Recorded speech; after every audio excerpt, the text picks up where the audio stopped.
Hello dear students, आपका स्वागत है मेरे चैनल पे। स्टूडेंट्स, आज हम करेंगे एग्ज़ाम का पेपर जो क्या है क्लास 11th का, जो कि आज हुआ था 1 दिसंबर 2021 को। ठीक है, तो ये शुरू करते हैं। पॉलिटिकल साइंस का ये एग्ज़ाम हुआ था क्लास 11th में। ठीक है, तो ये शुरू करते हैं आज का पेपर।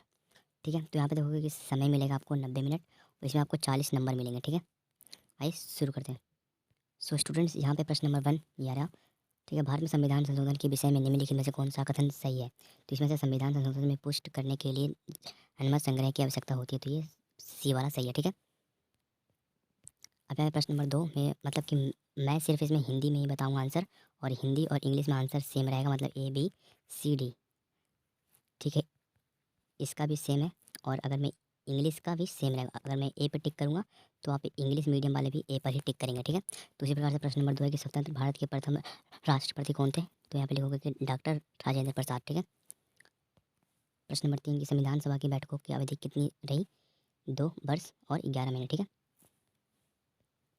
और ये प्रश्न नंबर 3 का है आंसर सी, प्रारूप समिति। और ठीक है, और प्रश्न नंबर यहाँ पे जो 5 है इसका आंसर है ए, स्वतंत्रता। 6 का यहाँ पे डी वाला। 7th का है, ठीक है, 7th का यहाँ पे आएगा, तो यहाँ पे जो 7th का है बी वाला। ओके, और जो यहाँ पे खालिस्तान है, खालिस्तान पे आप लिखोगे, खालिस्तान में आपको लिखना है नोटा। ठीक है, यहाँ तक समझ में आ गया आपको। अब है प्रश्न नंबर 9 का आंसर रहेगा ए वाला, लोकसभा। ठीक है, आइए करते हैं प्रश्न नंबर 10। प्रश्न नंबर 10 का आंसर रहेगा फर्स्ट वाला। ठीक है, भारत के प्रमुख न्यायाधीश। ठीक है, यहाँ तक समझ में आ गया आपको। स्वयं सॉरी, जो कि प्रश्न नंबर जो 10 था उसका आंसर है फोर्थ वाला। ठीक है, राष्ट्रपति द्वारा मंत्रिपरिषद के परामर्श पर। ठीक है, 10वें क्वेश्चन का आंसर आएगा फोर्थ वाला। ठीक है, तो ये देखते हैं 11th का आंसर रहेगा सी वाला। ओके, एंड प्रश्न नंबर 12 का आंसर रहेगा डी वाला, 29। ठीक है, एंड प्लस नंबर 11 का आंसर रहेगा, सॉरी 13 का आंसर रहेगा, देखते हैं। 13 का आंसर रहेगा ये, मतलब कि देखो यहाँ पे पूछा जा रहा है पंचायती राज व्यवस्था के त्रिस्तरीय ढांचे में उपले पायदान पर कौन सी संस्था है? देखो देखो तो जो पंचायती राज है उसमें 3 प्रकार का, तो पहले ग्राम पंचायत, फिर है ठीक है पंचायत, और फिर जिला। जो जो फर्स्ट में रहता है वो रहता है जिला पंचायत, तो हम लिखेंगे जिला पंचायत पर टिक करेंगे। ठीक है, यहाँ तक समझ में आ गया आपको। प्रश्न नंबर 14 करते हैं। प्रश्न नंबर जो 14 है, 14 पाएगा सी वाला आंसर। ओके, अब प्रश्न नंबर 15 देखते हैं। आपको प्रश्न नंबर 15 पे लिखना है ये बात, 26 नवंबर 1949, ठीक है, को ही अभिकृत किया गया था हमारा संविधान। ठीक है, प्रश्न नंबर 16 पे लिखोगे कि सबसे बेहतर शासन व्यवस्था किसे माना जाता है? तो लोकतंत्र को। किसको? लोकतंत्र को माना जाता है। ठीक है, यहाँ तक समझ में आ गया आपको। अब है प्रश्न नंबर 17 का आंसर रहेगा डी वाला, फर्स्ट, सेकंड और थर्ड। ठीक है, आप चाहो तो इन सब पे टिक कर सकते हो। टिक करने के बाद आप इसमें टिक कर दोगे प्रश्न नंबर डी पे। ठीक है, जो आंसर नंबर डी है उस पर आप टिक कर देना। आइए करते हैं प्रश्न नंबर 18। सो स्टूडेंट, प्रश्न नंबर 18 का रहेगा सी वाला आंसर। प्रश्न नंबर 19 का आंसर है, प्रश्न नंबर 19 का आंसर रहेगा सामान्य सभा। ठीक है, क्या चाहेगा? सामान्य सभा, ए वाला। ओके, आइए अब करते हैं 20। 19 हो गया, 20 करते हैं, तो इसका आंसर रहेगा डी वाला, क्योंकि देखिए निम्नलिखित में से कौन से राजनीतिक अधिकार हैं? वोट देना, चुनाव लड़ना, राजनीतिक पार्टी बनाना और चुनाव प्रचार करना। तो इनमें से कौन सा, मतलब कि हम सभी राजनीतिक अधिकार है, तो इसमें से कौन सा? पहला, दूसरा, तीसरा, चौथा। ठीक है, सभी। जो उत्तर नंबर डी है वही इसका आंसर रहेगा, सभी। ओके, आइए करते हैं 21। तो 21 प्रश्न पे आपको करना है आंसर नंबर डी सही है, सूचना का अधिकार। आइए करते हैं प्रश्न नंबर 22। तो स्टूडेंट्स, प्रश्न नंबर 22 भी सिंपल सा है। प्रश्न नंबर 22 पे आपको आंसर है ए वाला, पर्यावरण संरक्षण। ठीक है, यहाँ तक समझ में आ गया। अब करते हैं प्रश्न नंबर 23, फटाफट कर लेते हैं। तो प्रश्न नंबर जो 23 है, इस पे आपको लिखना है कौन सा? देखेंगे तो इस पे आएगा केवल एशिया। क्या आएगा? केवल एशिया। एक मिनट पहले चेक करें सही से। इस पे आपको लिखना है केवल 1 और 2, मतलब एशिया और अफ्रीका ही है। ठीक है, आई होप आपको समझ में आ रहा होगा। प्रश्न नंबर 23 का आंसर रहेगा एशिया और अफ्रीका, मतलब कि बी वाला, केवल 1 और 2। और यहाँ पे जो 14th है, अब यहाँ पे 24वां है कि मानव विकास प्रतिवेदक वार्षिक तौर पर किसके द्वारा प्रकाशित किया जाता है? तो किसके द्वारा किया जाता है? तो UNDP। ठीक है, इसका आंसर है ए वाला। आइए करते हैं खंड खा। तो खंड खा में 25वां क्वेश्चन ये है कि निम्नलिखित में से कौन मौलिक अधिकार का सबसे सटीक वर्णन है? तो कौन सा सटीक वर्णन है? डी वाला। ठीक है, संविधान द्वारा प्रदत्त वे अधिकार जिन पर सभी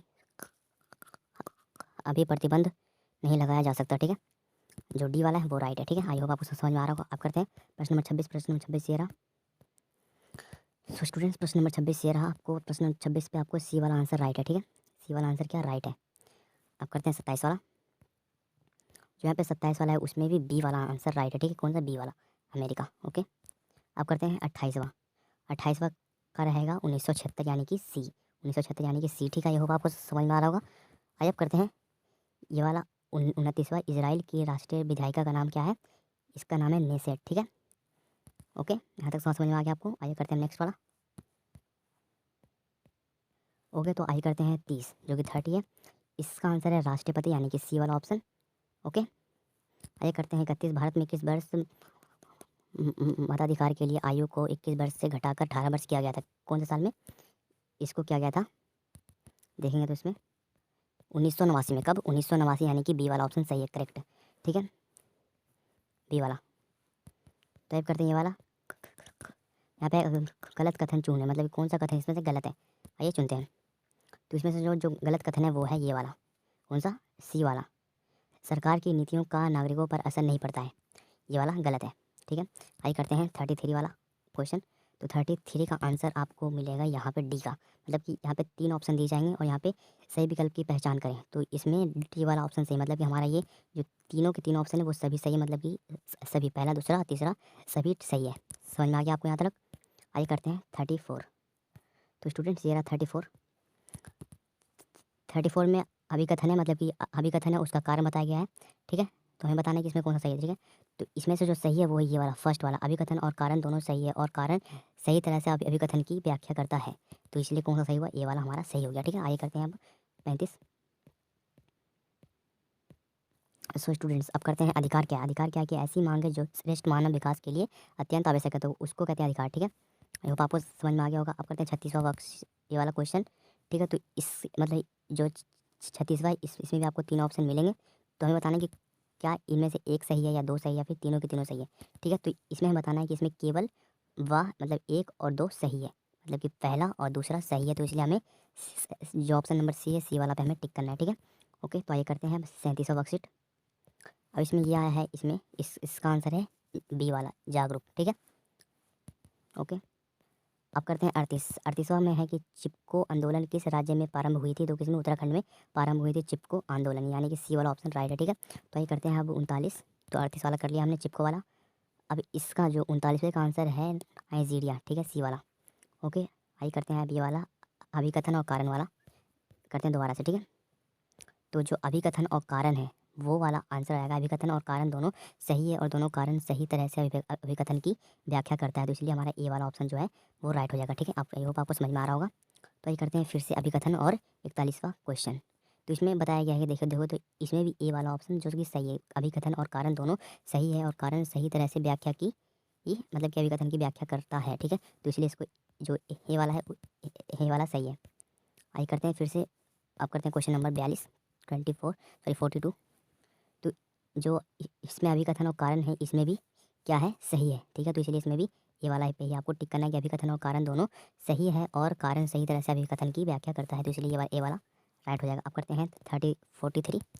ठीक है, तो इसमें भी, मगर इसमें इस बार ए नहीं आएगा, इस बार आपको डी वाले पे ऑप्शन पे टिक करना है, क्योंकि देखिए कि अभिकथन सही है लेकिन कारण गलत है।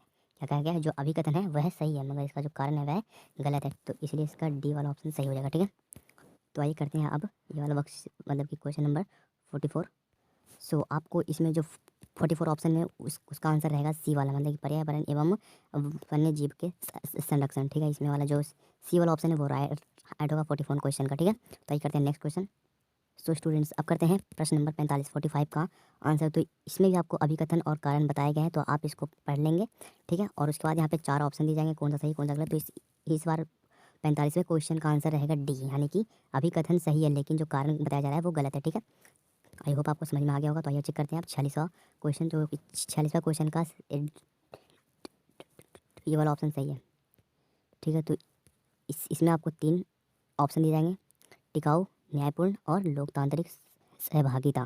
तो इसमें जो तीनों के तीनों सही है, तो इसलिए इसमें ये वाला ऑप्शन सही आएगा, सभी 1 2 3 सब सही है। कौन सा ऑप्शन आएगा इसमें? लास्ट वाला, ठीक है, डी वाला इसमें ऑप्शन सही है। आइए करते हैं अब 46। तो हमने 46 कर लिया, आप करते हैं 47वां ये वाला क्वेश्चन। तो देखो, तो जो इसमें बताएगा तो इसमें भी वही बताएगा, इसमें भी 3 ऑप्शन दिए जाएंगे और हमें बताना है कि कौन सा विकल्प सही है। तो इसमें भी जो ये वाला विकल्प है वो सही है। देखिए पहला, दूसरा और तीसरा सब सही है। ओके, ये भी सही, ये भी सही, ये भी सही। तो इन सब के लिए ये वाला ऑप्शन सही आ जाएगा, ठीक है। आइए अब करते हैं 48। सो स्टूडेंट्स, अब देखते हैं 48वां क्वेश्चन, ठीक है। 38वां क्वेश्चन का आंसर रहेगा बी वाला, जो कि 1978, ठीक है। 1978 इसका आंसर रहेगा सही। ओके, तो आइए करते हैं 49वां वर्कशीट। तो देखो, तो नीचे दिए गए चित्र का अध्ययन कीजिए और प्रश्न का उत्तर दीजिए। तो आपको यहाँ पे इस पिक्चर को देखना है ध्यान से और बताना है इस पिक्चर में आपको क्या दिख रहा है, ठीक है। अब यहाँ पे है कि चित्र के बीच में खड़ा व्यक्ति क्या करने का प्रयास कर रहा है। तो क्या करने का प्रयास कर रहा है आप बताएं मुझे। तो यहाँ पे इसका आंसर हो जाएगा ये वाला, अलग अलग आकांक्षाओं के बीच बैठाने का प्रयास कर रहा है। मतलब कि जो लोग हैं उन्हें बैठाने का प्रयास कर रहा है, तो इसलिए इसका सी वाला ऑप्शन सही हो जाएगा, ठीक है। सो स्टूडेंट्स, आप करते हैं प्रश्न नंबर 50। नीचे दिए गए चित्र को ध्यान से देखें, बाद दिए गए प्रश्नों के उत्तर दीजिए। तो इस फोटो को आपको ध्यान से देखना है, ठीक है। आई होप आपने फोटो को अपने जो क्वेश्चन पेपर है उसमें आपने देख लिया होगा। जो पिक्चर है, पिक्चर के नीचे में आपको कुछ इस प्रकार से लिखे होंगे कि सावधान, चुनाव जीतना अब मुश्किल काम होने वाला है, ठीक है। अब नई आचार संहिता, सही और स्वच्छ मतदान तथा कार्य अनुशासन जैसी नई मुसीबतों का झेलना पड़ेगा, ठीक है। इस पिक्चर में क्या बताया जा रहा है देख सकते हैं। इस कार्टून में नेताजी चिंतित नजर क्यों आ रहे हैं, बताइए। तो इसका आंसर रहेगा ए वाला। ए वाला ऑप्शन क्या है कि निर्वाचन सहयोग ने उन शक्तियों का और अब और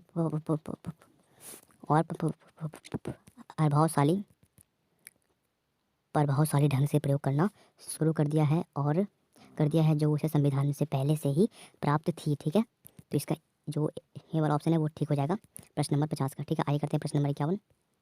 तो प्रश्न नंबर 50 ये है, मतलब कि प्रश्न नंबर 50 और 51 के बीच में एक ये क्वेश्चन है जो कि देख नहीं सकते उनके लिए। तो जो उनका आंसर जो है डी वाला ऑप्शन सही रहेगा, 30 वर्ष, ठीक है। आइए करते हैं क्या 51वां वर्कशीट। तो नीचे दिए गए चित्र को अध्ययन करें और दिए गए प्रश्नों के उत्तर दें। तो आपको इस पिक्चर को देखना है ध्यान से और बताना है क्या क्या इसमें बताया गया है। सो स्टूडेंट्स, आपको इसका आंसर लिखना है यहाँ पे कि है झंडा जनता की उन अपेक्षाओं का प्रतीक है, ठीक है। जनता की स्थानीय शासन की उम्मीदों के बारे में, किसके बारे में? जनता की स्थायी शासन की उम्मीदवारों के मतलब कि आपके हाथ में जो क्वेश्चन पेपर है आप मिलान कर लीजिए और बताइए कि आपने कितने क्वेश्चन सही करे और कितने गलत करे, हमें आप कमेंट करके भी बता सकते हैं। अब यहाँ पे प्रश्न नंबर 52 यह है कि यह है, ठीक है, बिल किस वर्ष आया था। तो जो बिल था वो आया था 1800 कब? 95 में। जी हाँ, 1895 में बिल आया था, ठीक है। अब यहाँ पे करते हैं 53 वाला कि नागरिकता की धारणा के संदर्भ में मोतीलाल नेहरू रिपोर्ट किस वर्ष आई।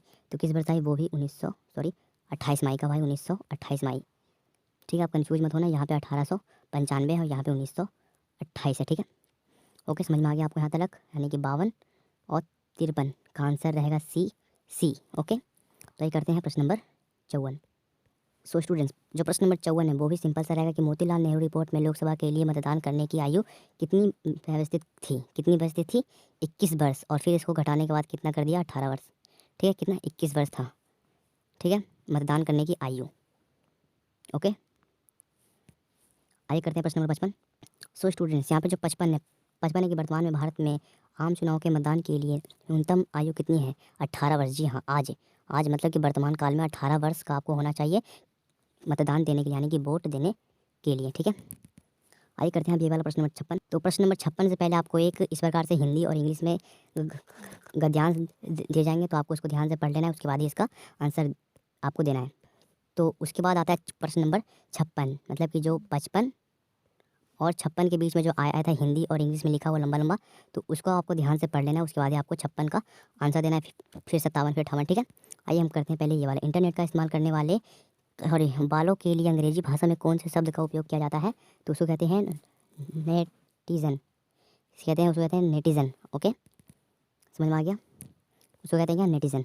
अब यहाँ पे है कि भविष्य में इंटरनेट द्वारा व्यापार में खालिस्तान तय है, क्या तय है? बढ़ोतरी, यानी कि व्यापार बिजनेस में बढ़ोतरी तय है, ठीक है। आइए करते हैं 58। तो 58 में ये रहा, 58 में इंटरनेट के उपयोग के पर्यावरण की रक्षा के लिए सक्रिय कार्यकर्ताओं का आपस में तालमेल आसान किया है।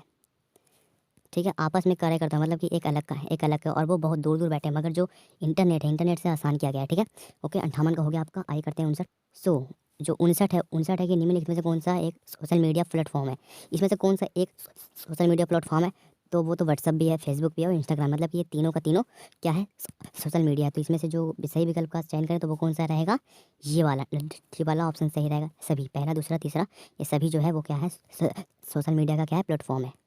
आइए करते हैं अब 59 तो हो गया, आप करते हैं 60 जो कि लास्ट है। तो ये रहा लास्ट सिर्फ आपके लिए।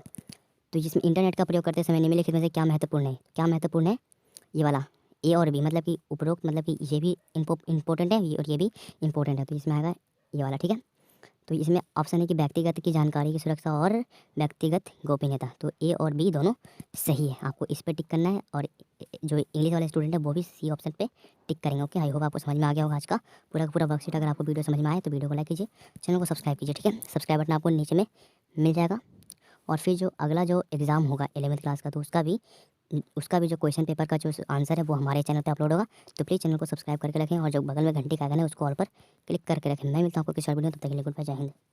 और स्टूडेंट्स एक बात और कि अगर मैं हिंदी में इसको मैं बता रहा हूँ तो आपको इंग्लिश का भी आंसर सेम रहेगा। अगर इसका आंसर है 1895 तो इसका जो ऑप्शन नंबर सी है 1895, तो उससे आप मैच करके इंग्लिश में भी उसका आंसर वही रहेगा, सी 1895 इसमें भी 1895 इसमें भी है। तो मतलब कि हिंदी मीडियम और इंग्लिश मीडियम ये दोनों एक ही है, मतलब कि ऑप्शन भी सब सेम है, उसके आगे का आंसर भी सब सेम है। तो इसलिए अगर मैं बताऊँ सी है तो जो इंग्लिश मीडियम है इंग्लिश मीडियम वाले भी सी पे करेंगे। अगर मैं बोलूँ बी है तो हिंदी मीडियम और इंग्लिश मीडियम वालों के लिए बी भी है। ठीक है, आई होप आपको समझ में आ गया होगा। तो मिलते हैं किसी और वीडियो में, तब तक के लिए गुड बाय, जय हिंद। और वीडियो को लाइक कीजिए, चैनल को सब्सक्राइब कीजिए। ठीक है।